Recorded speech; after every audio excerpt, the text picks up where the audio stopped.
நாளின் செய்யும் வினிதானின் செய்யும் என நாடி வந்த கோழியின் செய்யும் கொடுங்கூற்றியன் செய்யும் குமரேசர் இது தாளும் சிலம்பும் சதங்கையும் தண்டையும் சண்முகம் தோளும் கடம்பும் எனக்கு முன்னே வந்து தோன்றினே. உலகமெங்கும் வாழ்ந்து கொண்டிருக்கும் ஸ்ரீ குபேரன் டிவி நேயர்களுக்கு சைதை ராஜாவின் அன்பான வணக்கங்கள். நாம் இப்பொழுது 2022 மார்ச் மாதம் 21ஆம் தேதி, அதாவது தமிழ் மாதம் பங்குனி மாதம் 7ஆம் தேதி வாக்கிய பஞ்சாங்க அடிப்படையில் ராகு கேதுக்கள் பயிற்சி அடைவதனுடைய பலாபலன்கள் 12 ராசிகளுக்கும் எத்தகைய பலாபலன்களை பெற போகிறது, வழங்கப் போகிறது என்பதை ஒவ்வொரு ராசியாக பார்ப்போமா? இப்பொழுது நாம் இந்த எபிசோடில் ராகு கேதுக்கள் பயிற்சி பற்றி நம்ம சொல்ல இருக்கிறோம். ராகு கேதுக்கள் சாயா கிரகங்கள் அப்படின்னு சொல்லியிருக்காங்க, நிழல் கிரகங்கள்னு சொல்கிறாங்க. அதே நேரத்தில் பார்த்திங்கன்னா கண்ணுக்கு தெரியாத கிரகங்கள். இப்போ சூரியன் சந்திரனை நம்ம பார்க்குறோம், மற்ற கிரகங்களை நம்மளால் யூகிக்க முடியுது. ஆனால் ராகு கேதுக்கள் பார்த்திங்கன்னு சொன்னால் நிழல் கிரகங்கள் அப்படின்னு சொல்லக்கூடிய ஒரு அமைப்பு. இந்த சூரிய சந்திர கிரகணங்கள் பார்த்திங்கன்னு சொன்னால் இந்த ராகு கேதுக்களை வச்சு தான் ஊர்ஜிதம் பண்ண முடியுது. அப்போது ராகு கேதுக்களுடைய நிலைகள் அப்படின்னு பார்க்கும்போது உங்களுக்கு மற்ற கிரகங்களை காட்டிலும் ராகு கேது வலிமையானது அப்படின்னு சொல்லக்கூடிய ஒரு அமைப்பில் இருக்குங்க. சூரியன் சந்திரன் குரு சனி இப்படி இந்த கிரகங்களை காட்டிலும் பாம்பே வலியுதுன்னு சொல்லிட்டு பாடலே இருக்குங்க. அப்போது அதாவது ஒரு தொழில் ஸ்தானத்தில் பாவிகள் இருக்கணும்னு சொல்லிட்டு கேள்விப்பட்டிருப்பீங்க. பாவிகள்னு சொல்கிறத விட பாம்பு இருந்தால் கூட 10 பாம்பு இருந்தால் கூட பரவாயில்ல, அவன் இப்போ எப்படியா தொழில் பொழைச்சிப்பான் அப்படின்னு சொல்லுவாங்க. அது மாதிரி இந்த பாம்புக்கு அவ்வளோ ஒரு நிலை பார்த்திங்கன்னு சொன்னால் அந்த ராகு கேதுக்களுக்கு பலன் சொல்கிறதுங்கிறது ரொம்ப ஜாக்கிரதையாக பலன் சொல்லணும். நம்ம ஒன்று யூகித்து பலன் சொன்னால் அவர் கஸ்டமர் இல்லைம்பார். அப்படி இது ரொம்பவும் நம்மளை ஜோசியர்களை பல்ட்டி அடிக்க வச்சிரும். இந்த ராகு கேதுக்களை உணரவே முடியாது. அதனுடைய பலன்களை சொல்வது என்பது ரொம்ப ரொம்ப அரிது. ராகு கேதுக்கள் பார்த்து எந்த வீட்டில் போய் ராகு அமர்கிறாரோ அந்த வீட்டு வேலையை செய்வார். இப்போ உதாரணத்துக்கு இப்போ மேஷத்துக்கு வராரு, மேஷத்துக்கு வரும்பொழுது மேஷ ராகு அப்படின்னாக்கா செவ்வாயினுடைய வேலையை எடுத்து செய்வார். அது மட்டும் இல்லைங்க, அந்த ராகு எந்த இப்போ ராகு பயிற்சி வரும்பொழுது சூரியனுடைய சாரத்தில் தான் முதல்ல வரார். அப்போது சூரியனுடைய வேலையை எடுத்து செய்வார், செவ்வாயினுடைய வேலையை செய்வார். எந்த கிரகங்கள் ராகுவை பார்க்குதோ அந்த கிரகத்தினுடைய வேலையை எடுத்து செய்வார். இவரை பொறுத்தவரையிலையும் ராகு கேதுக்களுக்கு சொந்த வீடுகள் கிடையாது. யார் வீட்டில் ராகு கேதுக்கள் அமர்கிறார்களோ அந்த வீட்டு பலனை எடுத்து செய்யக்கூடிய ஒரு அமைப்பு. ராகு கேதுக்கள் கூட சேர்ந்த கிரகங்கள், ராகு கேதுவை பார்த்த கிரகங்கள், ராகுவுக்கு வீடு கொடுத்த கிரகத்தினுடைய வேலை, இப்படி பல நிலைகளில் ராகு பகவான் செயல்படக்கூடிய ஒரு அமைப்பு இருக்குது. பாருங்கள், ராகு பெரிய லெவலில் செய்வார்னு சொன்னால் கேது கெடுப்பார். இல்லை கேது கொடுக்குறாருன்னா ராகு ஒரு கிரகம் நல்ல இடத்துலையும் ஒரு கிரகம் நெகட்டிவான இடத்துலையும் தான் இருக்கும். ஏன்னா 180 டிகிரியில் இது ட்ராவல் பண்ணிகிட்ருக்கு. பாருங்கள், சூரியனை வச்சு தான் கிரகங்கள் வக்ரம் அடைகின்றன. சூரியனுக்கும் சந்திரனுக்கும் வக்ரம் கிடையாது. மற்ற கிரகங்கள்லாம் வக்ரமாகுங்க. சூரியனை நெருங்கும் பொழுது ஒரு லெவலுக்கு இந்த டிகிரியிலேருந்து இந்த டிகிரி வரைக்கும் ஒரு கணக்கு இருக்குங்க. அப்படி அந்த காலகட்டத்தில் வக்ரம் அடைகிறது கிரகங்கள். ஆனால் ராகு கேதுக்கள் ஏற்கனவே கிளாக் வைஸ், மற்ற கிரகங்கள் கிளாக் வைஸில் போனால் இந்த ராகு கேதுக்கள் ஆன்டி கிளாக் வைஸில் தான் சுற்றுது. இது முழுமையான வக்ரம் பெற்ற நிலையிலே இருக்கிறதால இதுங்களுக்கு வக்ரம் கிடையாது. ஏற்கனவே வக்ரத்தில் தானே சுற்றிட்டுருக்காங்க, நெகட்டிவாக தானே சுற்றுறாங்க. எல்லா கிரகங்களும் கிளாக் வைஸ் போனால் இது ஆன்டி கிளாக் வைஸில் சுற்றிட்டுருக்கு. அப்போ ராகு கேதுக்களுக்கு ஏற்கனவே இது வக்ரமான கிரகங்களாக இருக்கிறதால இதுக்கு வக்ரம் கிடையாது. இந்த ராகு கேதுக்கள் எப்படி பலனை கொடுக்கும் அப்படின்னு பார்த்தீங்கன்னு சொன்னால் அதுதான் ரொம்ப ஆச்சரியமான ஒரு விஷயமா இருக்குது. ராகுக்கு வீடு கொடுத்தவன் ஆட்சியோ உச்சமோ இருந்தார் சொன்னால், இல்லை நல்ல இடத்துல போய் அமர்ந்திருக்கிறார் அப்படின்னா, கெடாமல் இருக்கிறார், சூப்பராக இருக்கிறார் சொன்னால் ராகு வந்து நல்ல பலனை தருவார். அதையும் தாண்டி ராகுக்கு வீடு கொடுத்தவன் மட்டும் இல்லைங்க, சாரம் கொடுக்குறவன் அவனும் நல்ல நிலையில் இருக்கணும்.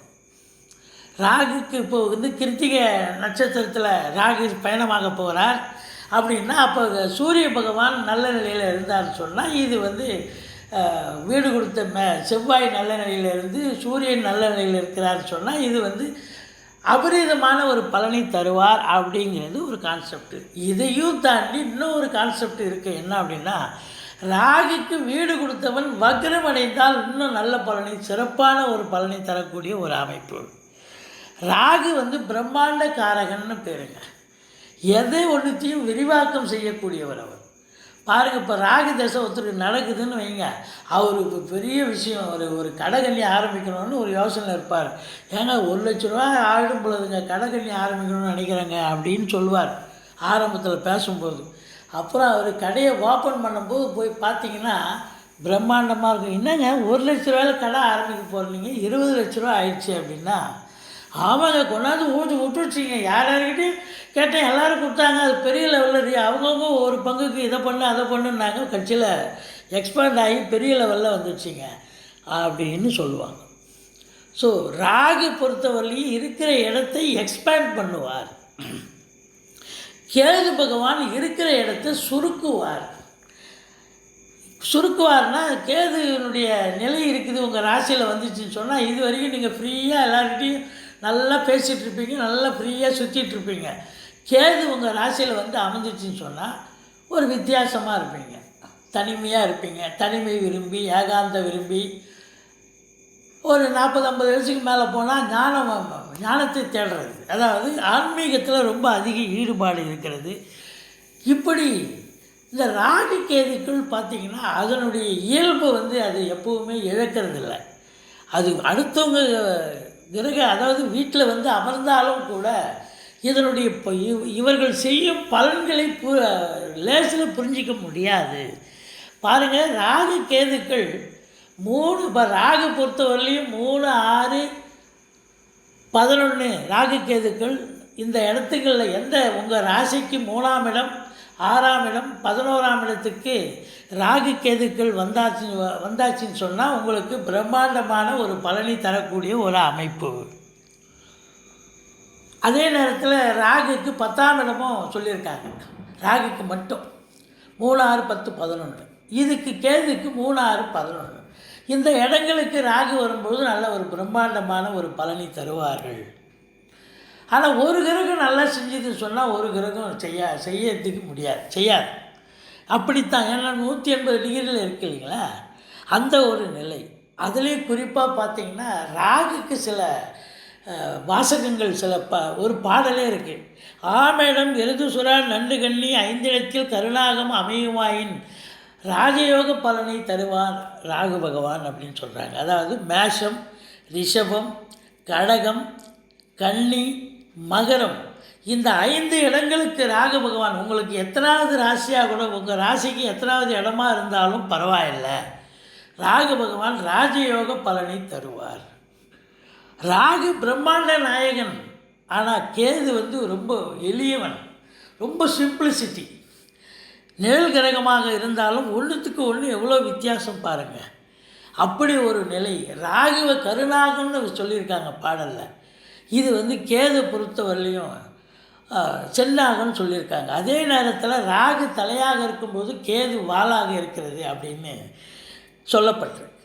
இப்படி பல பாடல்களில் ராகு கேதுக்களை பற்றி ரொம்ப பெருமையாக சொல்லியிருக்காங்க. ஆனால் ராகு கேதுக்கள் நம்ம ஜாதகத்தில் இருக்கும்போது அதனுடைய பலனை சொல்கிறதுங்கிறது ஒரு சாதாரண விஷயமே கிடையாது இல்லைங்க. ரொம்ப ரொம்ப கஷ்டம், புரிஞ்சிக்கவே முடியாது. ராகு பகவான் 8ல் இருப்பார், ராகு கெடுத்துருவாருன்னு சொல்லுவாங்க. ஆனால் ரொம்ப நல்லா பண்ணிகிட்ருப்பார். கேது பகவான் அதே மாதிரி தான் 3 6 11 3 6 11 இருக்கும்போது கேது பகவான் அள்ளி வீசுவார். இளமையில் நிறைய பேருக்கு கேது திசை வந்து பெரிய லெவலில் ஒரு ஐஏஎஸ் ஐபிஎஸ் லெவலில் போகிறவங்கெல்லாம் கூட நம்ம பார்த்துருக்கோம். அந்த அளவுக்கு கேது பகவானும் ராகு மட்டும்தான் செய்வார்னு எல்லாரும் சொல்கிறாங்க. கேதுவும் செய்வார். 3 6 11 இடங்களுக்கு கேது பகவான் வரும்பொழுது அதனுடைய திசை நடக்கும் பொழுது டெஃபினட்டாக வந்து உங்களுக்கு ரொம்ப அது கோச்சார ரீதியாக நான் சொல்லலை, பை பர்த் சார்ட்டில் உங்களுக்கு கேது திசை நடந்து அந்த கேது 3 6 11 இருக்கும்போது ரொம்ப அபரீதமான ஒரு பலனை தருவார். ராகு எப்படி தருவாரோ அது மாதிரி கொடுப்பார். என்ன, ராகு ஒரு 100 ரூபாய் கேட்குற இடத்துல ஒரு கட்டே தூக்கி அடிப்பார், ஓவர் நைட்டில் பெரிய ஆள் ஆக்கிடுவார். கேது பகவானும் அந்தளவுக்கு செய்வார். இருந்தாலும் சரியாக கேது செய்கிறது நியாயமாக கரெக்டாக அப்படி ஒரு நிலையான ஒரு ராகு அநியாயம்னு கிடையாது. ராகு வந்து அபரீதமாக அள்ளி கொடுக்கக்கூடிய ஒரு நிலை நிச்சயமாக இருக்கிறது. இப்படி பார்க்கும் பொழுது உங்களுக்கு இந்த ராகு கேதுக்கள் இந்த ராசி ரிஷப ராசியிலிருந்து மார்ச் 21 2022 மேஷத்துக்கு வருகிறார். பங்குனி 7 அப்போது கேது பகவான் விருச்சிகத்திலிருந்து துலாத்துக்கு செல்கிறார். இப்போது இந்த ராகு கேதுக்கள் 12 ராசிகளுக்கும் எத்தகைய பலாபலன்களை வழங்க இருக்கிறது என்பதை நாம் விரிவாக பார்ப்போமா? இப்பொழுது நாம் கடக ராசி பார்க்க போகிறோம். கடக ராசி அப்படின்னு பார்த்தீங்கன்னா காலபுருஷ தத்துவப்படி 4வது ராசி, புனர்பூசம் பூசம் ஆயில்ய நட்சத்திரம் உள்ளடக்கியது. இப்போது இந்த ராசிக்கு ராகு பகவான் எத்தகைய பலாபலன்களை வழங்கப் போகிறது, கேது பகவான் எப்பேற்பட்ட பலனை வழங்கப் போகிறது என்பதை பார்ப்போம். இப்போ ராகு பொறுத்தவரையிலும் இந்த கடகத்துக்கு 11ஆம் இடத்துல இருந்தார். இந்த 18 மாத காலமாக இந்த கடக ராசி அன்பர்களுக்கு ஆபத் பாந்தவனாக இருந்த ஒரே கிரகம் ராகு தான். கடகராசிக்கு கடந்த 18 மாத காலமாக இந்த ராகு பகவான் தான் படி அளந்துட்டு இருந்தார். 11ஆம் இடம் ரிஷப ராகு அற்புதமாக பலனை கொடுத்தார். நல்ல சம்பாத்தியம் பண்ணீங்க. ஒரு சிலர் வெளிநாடு போனீங்க, வெளியூர் போனீங்க, வெளி மாநிலம் போனீங்க, சம்பாத்தியம் பண்ணீங்க, சிறப்பாக இருந்தீங்க. உங்கள் முகத்தில் சந்தோஷத்தை பார்க்க முடிஞ்சுது. வீடு வாசல் வாங்கினீங்க, கார் பங்களா வாங்கினீங்க, எல்லாம் சிறப்பாக இருந்தது. ஆனால் 5ஆம் இடம் என்பது கொஞ்சம் மோசமான இடமா இருந்தது கேது பகவானுக்கு. அப்போது கொஞ்சம் ப்ராப்பர்ட்டி வைஸ் ஏதாவது பிரச்சனை இருந்திருக்கலாம். பிள்ளைகள் வந்து இந்த ஆராய்ச்சி படிப்புக்காக படித்த பிள்ளைங்களுக்கெல்லாம் கூட நல்லா படிச்சிருந்தாங்க. வெளிநாடு போனவங்கெல்லாம் படிப்பை முடித்தாங்க அப்படின்னு சொல்லக்கூடிய ஒரு அமைப்பு இருந்தது. ஓரளவுக்கு ராகு கேதுக்கள், கேது அந்தளவுக்கு பெரிய லெவலில் செய்யலைனாலும் ஓரளவுக்கு சுமாரான பலனை செஞ்சார் கேது பகவான். ஆனால் ராகு அது படிக்கிற பிள்ளைங்களுக்கு செஞ்சார். மற்றபடி கேது மற்றவங்களுக்கெல்லாம் கெடுதலை தான் பண்ணார். ஆனால் ராகு 11ஆம் இடம் அப்படின்னும்போது உங்களுக்கு உயர்வான ராஜயோக பலனை உங்களுக்கு வாரி வழங்கினார் கடந்த 18 மாத காலமாக. சரி, இப்போ ரிஷபத்தில் இருந்து உங்களுக்கு 10ஆம் இடம் மேஷத்துக்கு போயிட்டார்.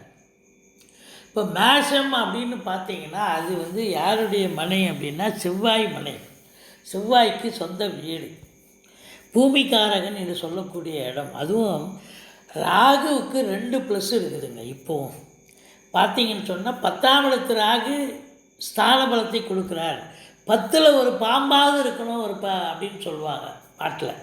அப்போ அது ஒரு சிறப்பு இல்லைங்களா? 10ஆம் இடம். அடுத்தது பார்த்திங்கன்னா மேஷ ராகு, மேடான ராகு. அதான் மேஷம், ரிஷபம், கடகம், கன்னி, மகரம், இந்த 5 இடங்களுக்கு ராகு பகவான் வரும்பொழுது ராஜயோக பலனை அளித்திடுவார்னு ஒரு பாட்டே இருக்குங்க. உங்களுக்கு எத்தனாவது இடமா கூட இருக்கட்டும் உங்கள் ராசிக்கு, ஆனால் ராகு அந்த 5 வீட்டில் இருக்கும்போது தான் அற்புதமான பலனையை தருவார்.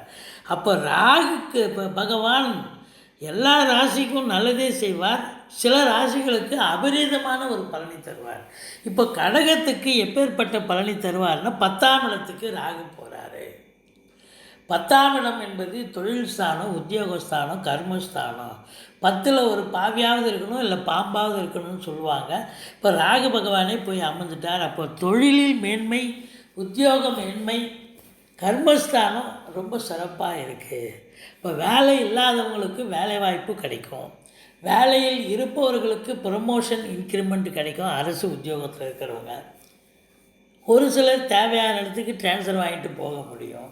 அதே நேரத்தில் சொந்தமாக தொழில் பண்ணுறவங்க தொழிலை வங்கிகளின் மூலமாகவோ தனியார் துறை மூலமாகவோ அரசின் மூலமாகவோ நிதி உதவியை பெற்று தொழிலை விரிவாக்கம் செய்து அல்லது தொழிலை மாற்றி அமைக்கக்கூடிய ஒரு அமைப்பு நிச்சயமாக உருவாகும்.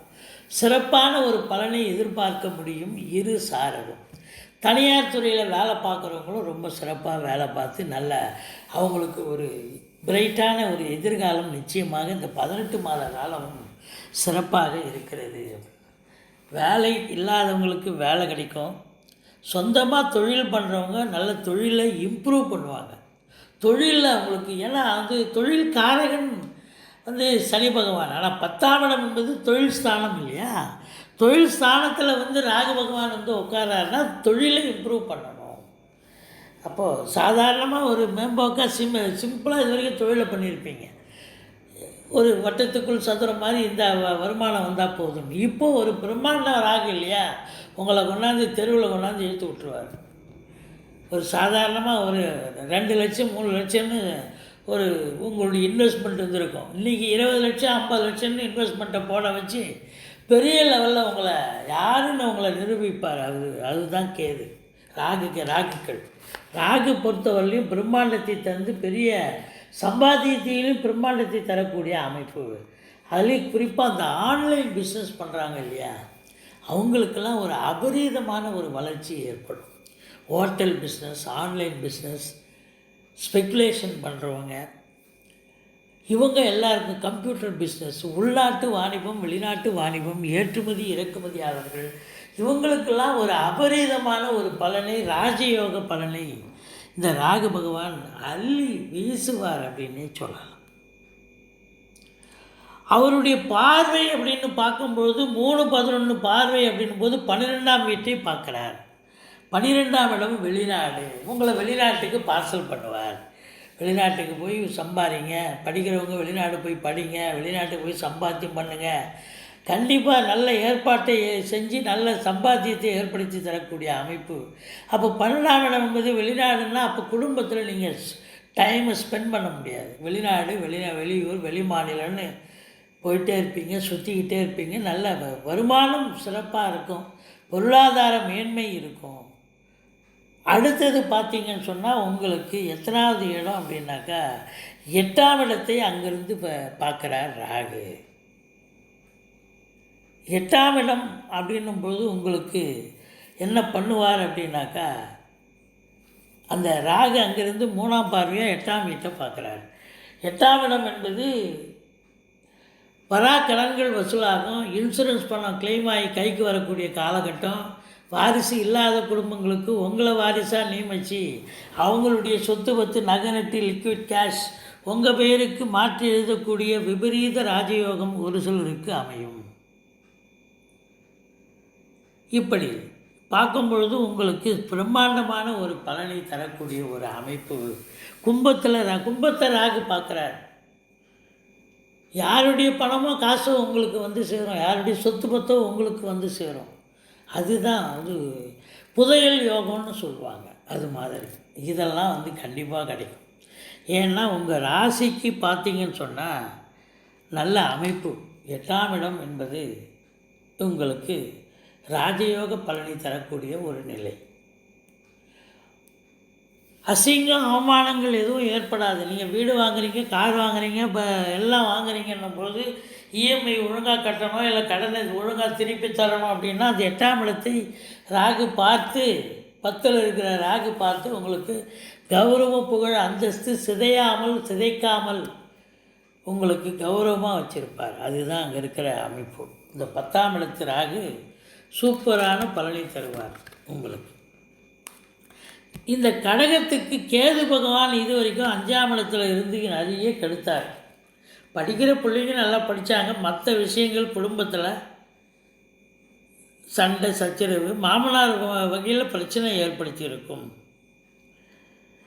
அப்படின்னு சொல்ல முடியும். வயிற்று சில பேருக்கு அப்டாமன் என்று சொல்லக்கூடிய வயிற்றில் சில பிரச்சனைகள் வரக்கூடிய அமைப்பு இருந்திருக்கும். இப்போ இந்த கேது பகவான் 4ஆம் இடத்துக்கு வந்துடுறாரு. இந்த 4ஆம் இடத்து கேது என்ன பண்ணுவார் அப்படின்னு சொன்னால், இப்போ வேலை பார்க்குறீங்க, தனியார் துறையும் வேலை பார்க்குறீங்க, இல்லை அரசாங்கத்துறையில் வேலை பார்க்குறீங்க, இவங்களுக்கெல்லாம் பணிச்சுமை அதிகரிக்கும். கேதுவுக்கு ஸ்தானபலம் கிடையாதுங்க. கேது 3, 6, 11 இருந்தால் தான் நல்லது செய்வார். அதனால் 4ஆம் இடம் என்பது நல்லாவே கெடுப்பார். தாயாருடைய ஹெல்த்தை கண்டிப்பாக பாதிக்கும். வேலையில் அரசு உத்தியோகமாகட்டும், தனியார் துறையாகட்டும், சொந்த தொழில் பண்ணுறவங்களாகட்டும், 8 ஹவர் மேலே மணிக்கே வேலை பார்த்துட்டு போக முடியாது. 10 ஹவர் வேலை பார்க்கணும், மெனக்கடணும். ஏன்னா 4ஆம் இடத்து கேது உங்களுக்கு அதிக பணிச்சுமை இருக்கும் அப்படின்னு சொல்லலாம். தாயாருடைய ஹெல்த்தை பாதிக்கும். உங்களுக்கு இவருக்கு 3, 11 பார்வை இருக்குல்ல, குடும்பஸ்தானத்தை பார்க்குறாருல்ல, இவர் குடும்பஸ்தானத்தை பார்க்குறதால குடும்பத்தில் பிரச்சனை வரும், குடும்பத்தை பிரிப்பார் கேது பார்த்து. ஏன்னா அவர் கேது அசுப கேது தானே. இப்போ 4ஆம் இடம் என்பது சுபகேது. 3, 6, 11ன்னா பரவாயில்ல. இவர் 4ஆம் இடத்துல அசுபமான நிலையில் இருக்கிறதால இவர் பார்க்குற பார்வை அசுபமாக இருக்கும். அப்போ இவர் குடும்பஸ்தானத்தை பார்த்து குடும்பத்தை நல்லாவே பிரிப்பார். ஸ்மூத்தாக போயிருந்த குடும்பம் இப்போ சண்டை சச்சரவு பிரச்சனை பிரிவினை, மற்ற குடும்ப உறுப்பினர்கள் ஒற்றுமையாக இயங்க மாட்டாங்க. அவங்கள நீங்கள் ஒருங்கிணைக்கிறது அது ஒரு வேலையாக போயிடும். அதே நேரம் 4ஆம் இடம் என்பது உடம்பு சுகம் இல்லாமல் போக வாய்ப்புகள் இருக்குது. இந்த பெண்களுக்கு இந்த பார்த்தீங்கன்னு சொன்னால், குடும்ப பெண்கள் இல்லை வேலைக்கு போகிற பெண்கள் 4ஆம் இடத்துக்கு கேது இருக்குது அப்படின்னு சொன்னாலே இந்த மாதவிடாய் பிரச்சனை மற்றும் வயிற்று பிரச்சனை, வயிற்றில் கட்டி இருக்குது, இது மாதிரி ஏதாவது சில பிரச்சனைகள் வரக்கூடிய அமைப்பு இருக்குங்க. அதே நேரத்தில் 2ஆம் வீட்டை கேது பார்ப்பது கண்ணை பாதிக்கும். இந்த கடகராசி அன்பர்களுக்கு கண்ணை பாதிக்கும். 2ஆம் இடத்தை பார்க்குறதால கண் ஐ டிஃபெக்ட் வரும். கண் மருத்துவமனைக்கு சென்று அதை கண்ணை பரிசோதிக்க வேண்டிய சூழ்நிலை வரும். ஆப்ரேஷன் பண்ணணுமா இல்லை எது பண்ணணுமோ அதை கண்டிப்பாக பண்ணக்கூடிய ஒரு நிலை இருக்கும். அதே நேரத்தில் இந்த +2க்கு கீழே இருக்கிறாங்க இல்லையா பசங்க, இவங்களுக்கெல்லாம் படிப்பில் நாட்டமே இருக்காது. 4ஆம் இடத்துல கேது வந்தாலே இந்த கடகராசியில் பிறந்த பிள்ளைங்க இருக்காங்க இல்லையா, +2க்கு கீழே இருக்கிறவங்க, +2க்கு கீழே இருக்கக்கூடிய சின்ன பசங்களுக்கு கல்வியில் நாட்டம் இருக்காது. ஆனால் பெரிய படிப்பு படிக்கிறாங்க பாருங்கள், PhD, MPhil, டாக்டரேட், ஆராய்ச்சி படிப்பு, இதெல்லாம் ஓரளவுக்கு 4ஆம் இடத்துக்கு ஏது நல்லா படித்து நல்ல பட்டம் பெறக்கூடிய ஒரு அமைப்பு இருக்குது. அதுவும் வெளிநாட்டில் கல்வி பயிரக்கூடிய ஒரு நிலை இருந்தால் இன்னும் சிறப்பு. ஆராய்ச்சி படிப்பு படிக்கிறவங்களுக்கும் சிறப்பு தான். ஸோ படிக்கிற பசங்க நல்லா இருப்பாங்க. லேடிஸுகளுக்கு சில ப்ராப்ளம் வரும். 4ஆம் இடம் என்பது வண்டி வாகனங்கள் வச்சுருந்தீங்கன்னு சொன்னால் அது கொஞ்சம் பழுதாகக்கூடிய ஒரு அமைப்பு இருக்கும். ஏன்னா அது சுக்கரனுடைய வீடு இல்லைங்களா. 4ஆம் இடம் என்பது வண்டி வாகனம். அப்போ வண்டி வாகனங்கள் பழுதாகக்கூடிய ஒரு நிலை இருக்கும். வீடு பழுது பார்க்கணும், வீடு ரிப்பேர் பண்ணணும். அப்படி 4ஆம் இடம் வீடும் சேர்ந்துங்க, பழுது பார்க்கணும், வீடு ரிப்பேர் பண்ணணும் அப்படின்ற ஒரு நிலை வருகிறது. மொத்தத்தில் பார்க்கும்பொழுது 10ல் ராகு இருக்கிறது நல்ல பலனையும் தருகிறார். இப்போ 2ஆம் வீட்டை பார்த்தாருன்னு சொன்னோம். இப்போ கடகத்துக்கு 6ஆம் வீட்டை பார்க்குறார் கேது. 6ஆம் இடம் என்பது ருணரோக சத்துருஸ்தானம். அப்போது உங்களுக்கு ஒரு சில ராசி அன்பர்களுக்கு தேக ஆரோக்கியம் பாதிக்கப்படலாம். கடன் சுமை விழிபெருங்க வைத்துவிடும். எதிரிகளால் தொல்லை ஏற்படக்கூடிய ஒரு அமைப்பும் இருக்குது 6ஆம் இடத்தை கேது பார்க்குறதால. 6ஆம் இடம் தனுசு பார்க்குறாரு இல்லைங்களா, 3, 11 பார்வையாச்சு அவங்களுக்கு. ஸோ மொத்தத்தில் கேது நல்லாவே கெடுப்பார். ராகு பகவான் அருமையாக கொடுத்து ராஜயோக பலனை தரக்கூடிய அமைப்பு. உங்களுக்கு வீடு இல்லாதவங்க வீடு வாங்க, கார் வசதி, பங்களான்னு எல்லா நிலைகளிலும் உங்களுக்கு ஒரு முன்னேற்ற பாதையில் இந்த கடகராசி அன்பர்களுக்கு ராகு பகவான் அழைத்து செல்வார். பொற்காலம், திருப்பு முனை, உங்கள் காட்டில் மழை, இப்படி வசந்த காலம் அப்படின்னே சொல்லலாம். மொத்தத்தில் ராகு பகவான் இந்த கடக ராசிக்கு அற்புதமான பலனை வாரி வழங்கப் போகிறார் இந்த 18 மாத காலமும். ஸ்ரீ குபேரன் டிவியை பார்த்தமைக்கு நன்றிகள். மேலும் இது போன்ற தகவல்களை தெரிந்து கொள்ள ஸ்ரீ குபேரன் டிவியை சப்ஸ்கிரைப் செய்யுங்கள். மறக்காமல் பெல் ஐக்கானை கிளிக் செய்யுங்கள்.